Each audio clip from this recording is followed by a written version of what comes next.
Next up, at UFC 302, we have Jersey's own. I think he's from Jersey. He might be from Pennsylvania. Jersey's own Amish, Mickey Gall. Not all of Pennsylvania is Amish. You know what's funny, real quick? So my wife is a Texan.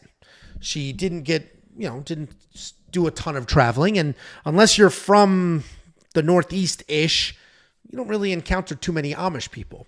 Or Hasidic Jews.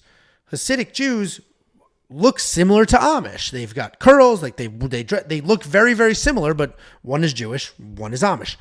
And she was driving from Texas to Connecticut. I met her in Connecticut. She was a traveling nurse. And she was driving through Amish country, Pennsylvania, and saw a couple of Hasidics. Actually, great story so far. Yeah, I should have told it this way. But so anyway, when she finally made it to Connecticut, whatever, she was like, I didn't know Amish can drive cars. I'm like, they can't.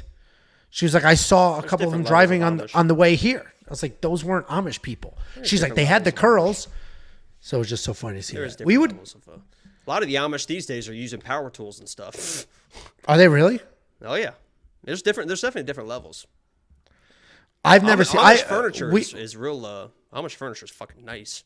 Well, anything made like that, real, yeah. Like we did field trips to Amish country. So they made all that tourism money.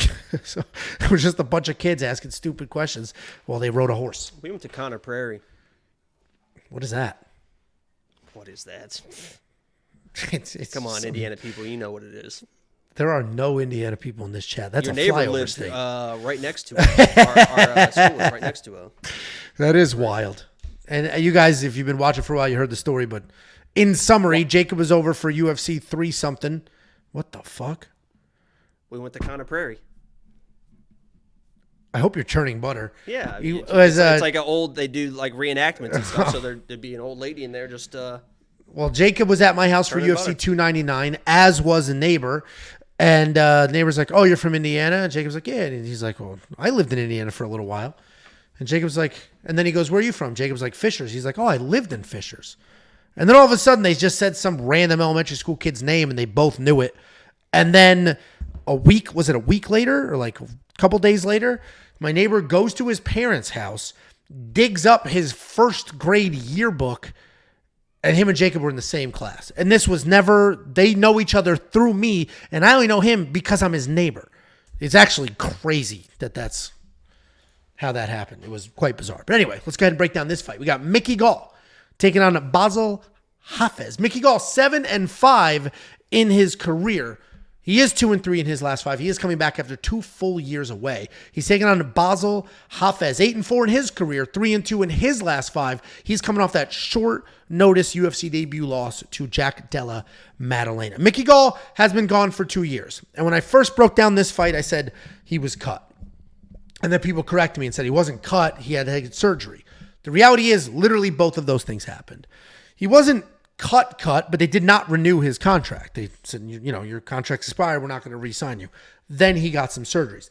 It has been 2 full years. I don't know what's been happening in those 2 years. I don't know if he's been competing in other sports. I didn't see any sign of it, like doing jiu-jitsu competition stuff. I don't know how much training he has or has not been doing. But overall, Mickey Gall is a pretty talented guy. He was brought into the UFC to lose to CM Punk. They brought him in 2016. They spent $1 million on CM Punk. They said, we need him to lose. Here's a kid. And he didn't lose. Double. Boom. He didn't lose. He didn't lose. CM Punk said, why I yada. Whoa! Blast double. Done. See you later. And then, next fight out, he beat Sage Northcutt. And if you've been watching for a while, and my buddy Arturo, who came over here and did some of the yard work here, he knew who Sage Northcutt was. He beat Sage Northcutt, a high prospect that the UFC cared about. But what happened here is that Mickey Gall grew up inside of the UFC. He didn't really get the opportunity to beat up regional bums. When we talked about Mitch Raposo earlier in this breakdown, we said, well, he hasn't fought any real competition. He's beating up regional guys. Mickey Gall never had that opportunity. He was only fighting in the UFC. He had one fight and then UFC from then on out. So people do want to criticize his wins, but look at his losses. He's fought some very good people. And every single person that has beaten Mickey Gall would also beat Bassil Hafez. And that's what makes this breakdown interesting, because Mickey Gall is good. His hands are not great, but he's got good wrestling, very good jiu-jitsu. He's taking on Bassil Hafez. As I mentioned, he stepped up on short notice, took Jack Della Maddalena to a split decision. I do think there's probably a little too much credence into that, meaning let's not forget that was also short notice for Jack Della Maddalena. He was supposed to fight a week earlier. That fight was scrapped. He cut the weight, did all the stuff. That fight was scrapped, then fought a week later. Like, there was a lot of interesting dynamics, but Bassil came in there, took him down 3 times, was just throwing bombs, moving forward, just being a man about it. And that is how Bassil fights. He'll shoot the takedowns. He'll stand there. He'll bomb away. He does have a wild check hook knockout highlight, but he's not a striker. He is a grappler. Striking's not terrible, but he does tend to just headhunt, if you will.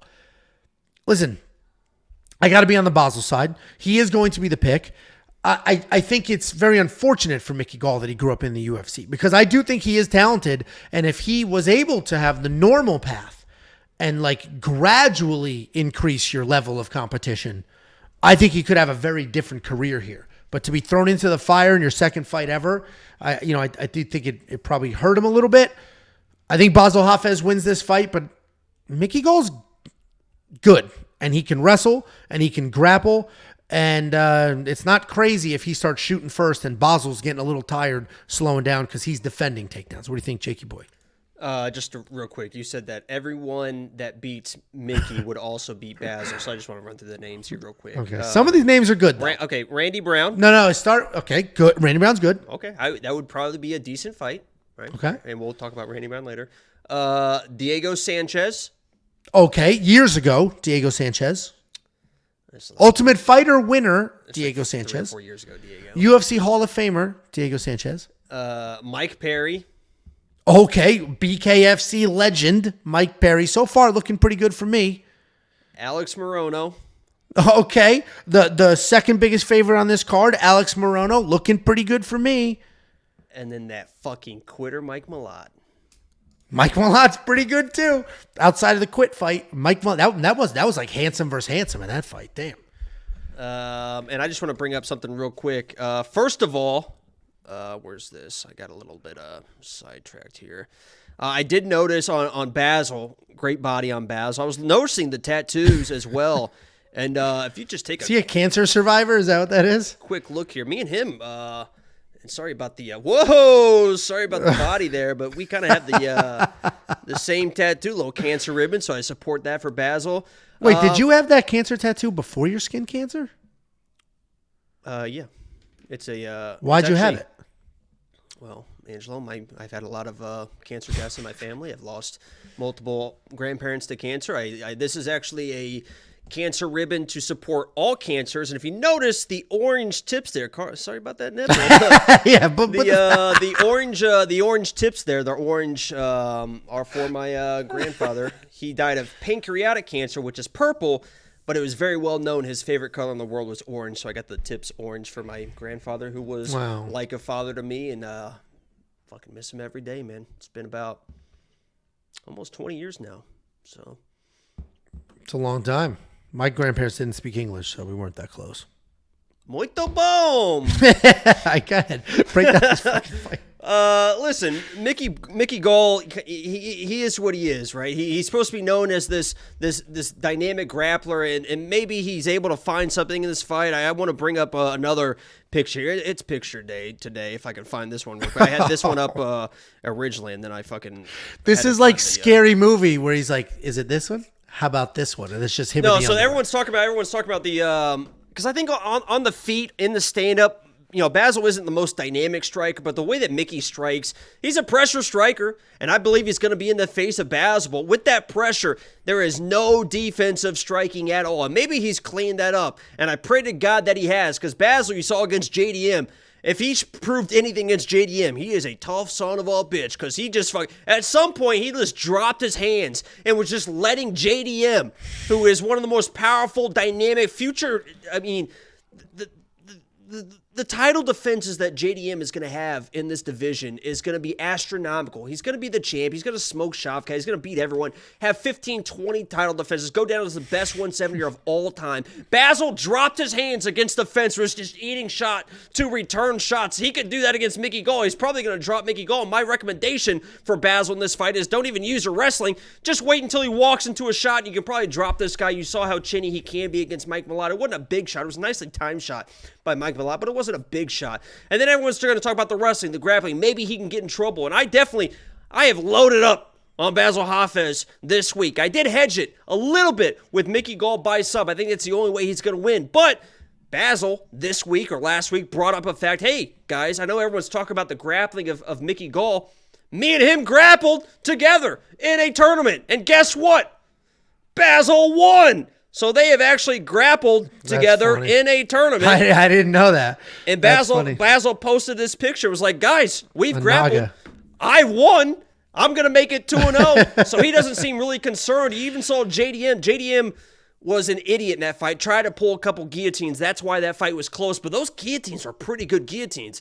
And Bassil had no issues. Got the side control, popped the head out. No issues. He's a black belt himself. He already beat Mickey in a grappling tournament. I have all the confidence in the world for Bassil. I did hedge my bets a little bit. WeWantPicks.com, $10 a month to see what those are. I'm loaded up on Bassil. I love him this week. I just don't think Mickey's that guy, especially against a guy like Bassil. So I like Bassil. That is funny, pulling up the Naga win from 2003. That's awesome. Good for him. Good for him. I did not know that. That was on his Instagram? I don't do that. I should do that. The only time I'll dig into somebody's Instagram is if they've been away a long time. So I looked at Mickey's, but Mickey obviously didn't post that. So I didn't check the other side of the Insta. So, oh, all right. Well, are you... Shavkat sucks, guys, and you're going to realize it soon. Listen, I think Shavkat is very good, but I do think it's a little obvious his takedowns kind of fucking suck. And they should be better. They should be better. Dude was getting lit up by Jeff Neal. JDM's going to take that dude's fucking head off. Yeah, his takedowns are a little overrated. All right, that's a different fight for another day. That's our champion right there. Okay. Our Ginger Whites, the Ginger White champion. Look at that thigh. I mean, Jesus Christ. Okay. I mean, yeah, I'm the weird one this time. Okay. You're going to spend the $9,200 in DraftKings? Like, you're like, Bassil's winning this fight. He has to stop Mickey to cover that, basically. Or take him down 500 times. He's going to do one or the other, probably. Yeah. He could potentially be worth that. Mickey's a good wrestler. That's the one thing that worries me. Is he? Yes, he is. That's the one thing that worries me. But yeah, Bassil Hafez is probably one of the... I have him listed as medium confidence. Minus 330 is not great, but it's certainly a discount off that minus 450. Originally, it was it wasn't Typology, always Mickey. I'll tell you. It's not listed on this card. I thought he was supposed to fight somebody else originally, but maybe not. Yeah, then maybe it was a rumor because it was not on Typology. Then it wasn't a thing. If you do want to unlock all of Jacob's bets on this fight, all of our picks, bets on every other fight, every other Preston thing that Parsons. We do, there you go. That would have been a little bit different. Yeah, Preston's good. WeWantPicks.com. In that one. Click Become a Member. It is only $10 for an entire month. You'll unlock everything you ever wanted or needed heading into a fight week. Bassil was minus 175 against Preston. Yeah, Preston slows down. Preston. So does Bassil. Week I know.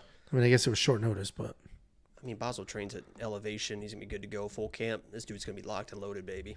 Look at that guy. He should win. It's funny that they're the exact same age. And they don't look it. I like Mickey Gall. Because Mickey Gall's got like a chip on his shoulder too. What are you doing tonight, Minnie? Trying to get loud? That's like oddly good. Before you go, let me give you $50. Anybody who goes to WeWantPicks.com/bets and signs up with any one of our affiliate partners gets $50 as a thank you. Use the link, sign up, make a deposit. We send you $50 as a thank you.